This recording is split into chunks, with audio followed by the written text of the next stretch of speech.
what's happening in Fort McMurray. 100.5 Cruise FM. Taking a quick look at your cruise weather forecast with a mix of sunny. When you make the long drive along Highway 63,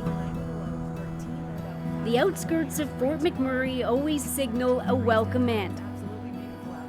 But this route doesn't look or even feel quite the way it did before. 4 months ago, the flames crossed this gridlocked thoroughfare as tens of thousands of people fled. It swept through the city, torching entire neighborhoods. Oh my God, Sarah, this is gonna burn down. In order to get a true sense of the scale of the damage, take a look from above at the patchwork of foundations and twisted metal left behind. All of it at some point belonging to someone who lived here. This is my street here, Beaver Ridge Close. Is it hard coming back still? Makes you wonder, like, if this place will ever come back again. When Michelle Chamberlain fled this block on the afternoon of May 3rd, he and everyone else was driving on the edge of a rapidly spreading inferno. The fire's already on the grass and on the trees as you turn that corner. Couldn't believe this was happening.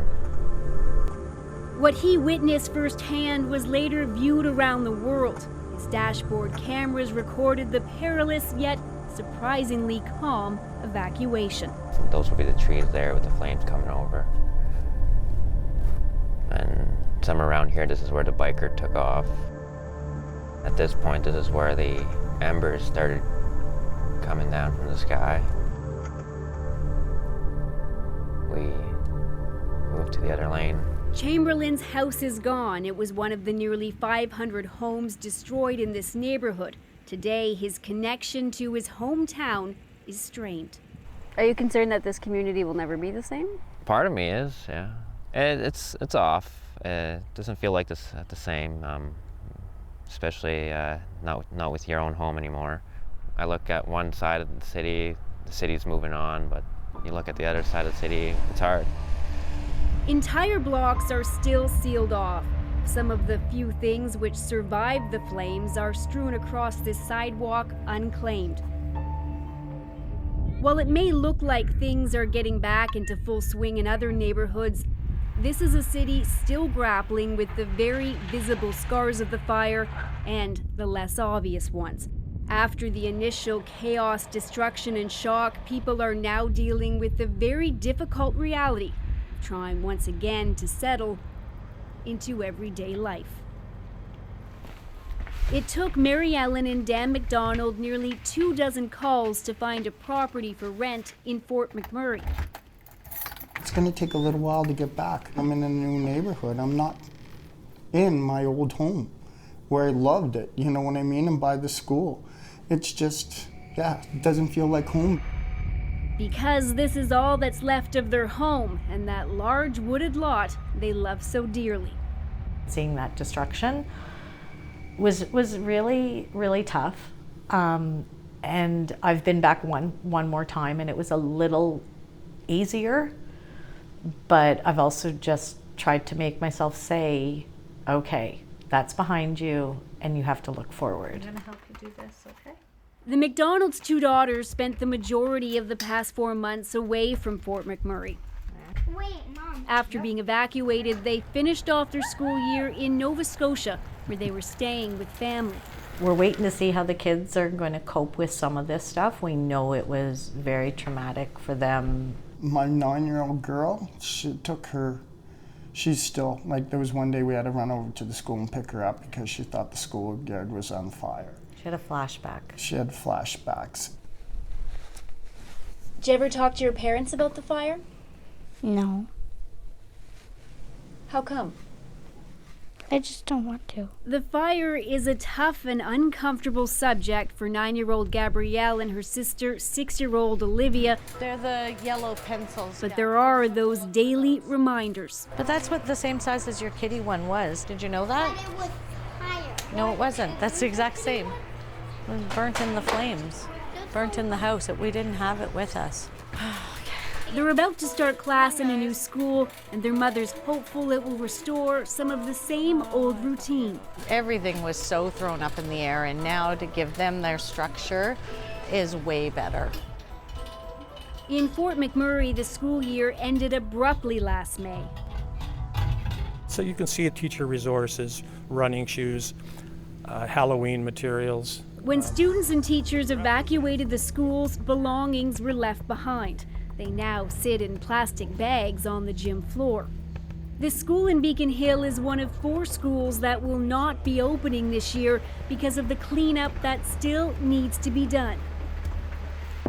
Even schools which were not in the direct path of the fire have been filled with restoration crews throughout the summer. We have 40,000 books that have been cleaned, wiped. Doug Nichols is superintendent of Fort McMurray's public school system. He says when students file back into class, mental health therapists will be on hand. When they were forced to flee the fire, most children were in school. So the concern is a return could be a trigger point. There will be challenges throughout the year. For example, the first fire drill. What will it actually look like? How will we prepare the students for that?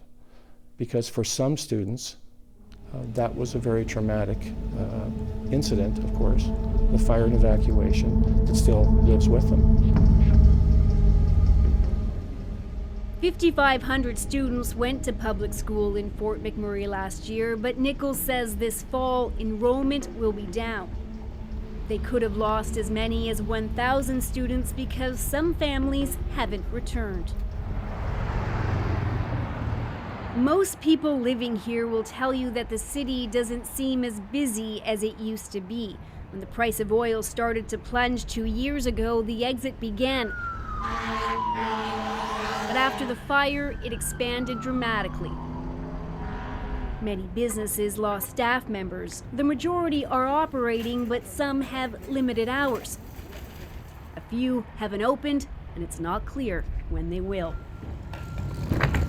Moving companies are swamped. In some cases, they're packing up homes for people who evacuated and never returned. We were told to go home and pack a bag. I packed like the most random things, thinking, yeah, 24 to 48 hours, I'll be back home. It's like I didn't think that we would be gone this long. When Katie Gambin was forced out of Fort McMurray, she and her partner decided to stay in Spruce Grove, a community just outside of Edmonton. When she was allowed back, she didn't go right away because she was concerned about poor air quality. Now she's 8.5 months pregnant, and she's decided to settle here. It's really nice being so close to the city, and it's nice to be able to just pop out, like just different services. You don't have to wait as long for doctor's appointments and different tests. It kind of opened my eyes to really how isolated things were. Her company is letting her work remotely. She is curious about how the city she left looks now. I don't think everything returns to the way it was anyway. It's like anything with life. When you have a major change, you adjust to that new normal. It's a new kind of normal. That's how it feels in Fort McMurray. Life has resumed, but it's not like it was before. Streets are lined with signs urging people to be resilient and strong. Had plans for a lot of renovations. But Michelle Chamberlain says for him, it's increasingly difficult to be positive. I think it's mostly the people that still have something here. Like you see them get on with their lives, normal day. But for the people who lost something, it's tough. People like the McDonald's are still dealing with insurance claims, and demolition has just begun. That's still so tough. Oh, crap. I can still see the diving board. Visiting what's left of their property doesn't get any easier.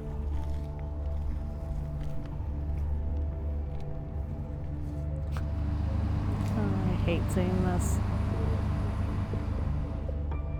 With winter around the corner, they're doubtful that any rebuilding can begin this fall, but they say they've never considered leaving Fort McMurray. It's so hard just coming up and looking at it.